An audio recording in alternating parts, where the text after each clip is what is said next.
Back in the defining a function without parameters video, if you were paying attention, you would have heard me say that functions can be defined to accept input data, perform operations on that data, and optionally return a result.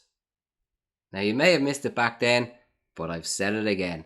And in this video, we are going to take a look at returning a result from a function.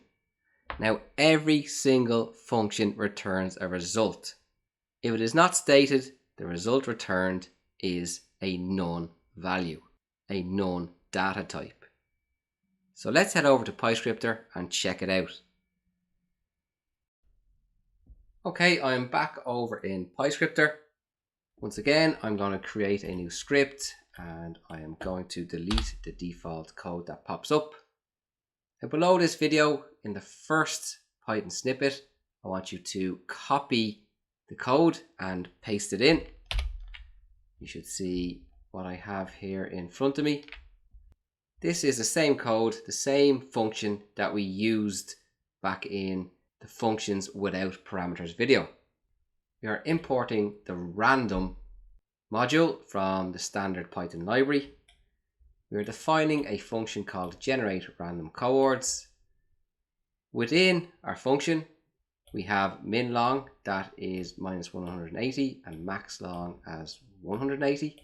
We have min lat as minus 90 and max lat as 90.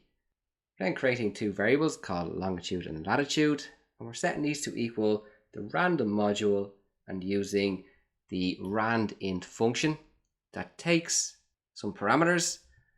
These define a range to return a random integer from. So for our longitude, we're going to get a random integer between minus 180 and a positive 180, and for our latitude, we'll get a random integer for values between minus 90 and positive 90. We were then printing the longitude and latitude value to screen, the random values that were produced. So I'm going to step outside the function and continue our script. I'm going to create a variable called anything underscore returned. Set this to equal the calling of our function.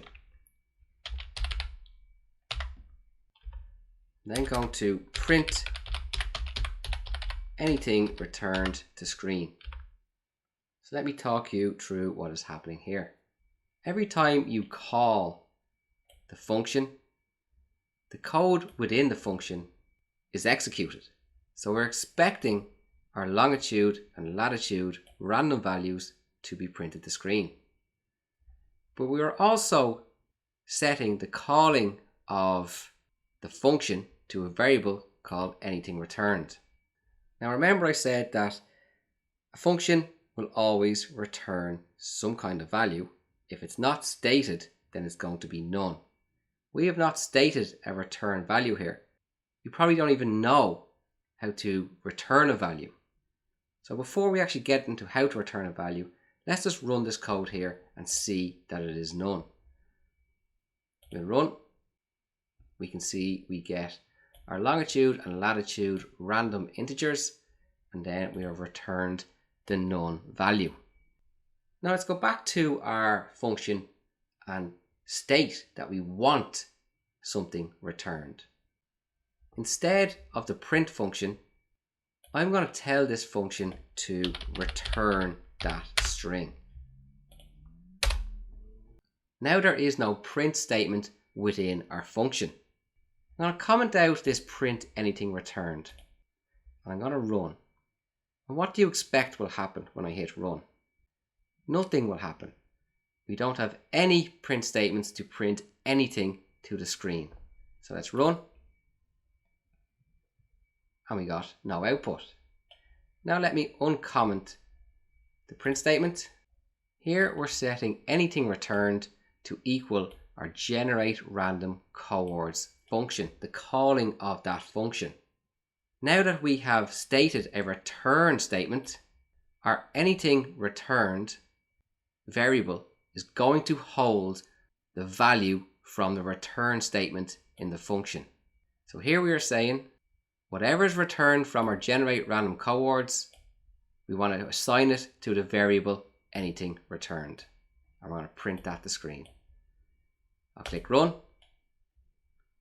and we can see we get our longitude and latitude random values. Just going to go back over to our function. I'm going to re-add a print statement. Print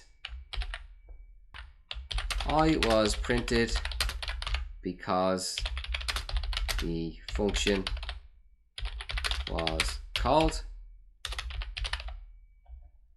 and we'll change our text in here to read I am the return value. We don't need that F in front, and we'll run again. So you can see, because we called the function, our print statement was executed, and because we had a return value set, when we assign the calling of the function to a variable, that variable represents the value that we want returned. In this video, we saw that a function always returns a value. If there's no return statement, a none type value is returned, and if we've set a return statement, the value of the return statement is returned. There are a few things to try in the try it yourself section, so make sure you give them a go, and don't forget to update your document with anything new that you find relating to Python.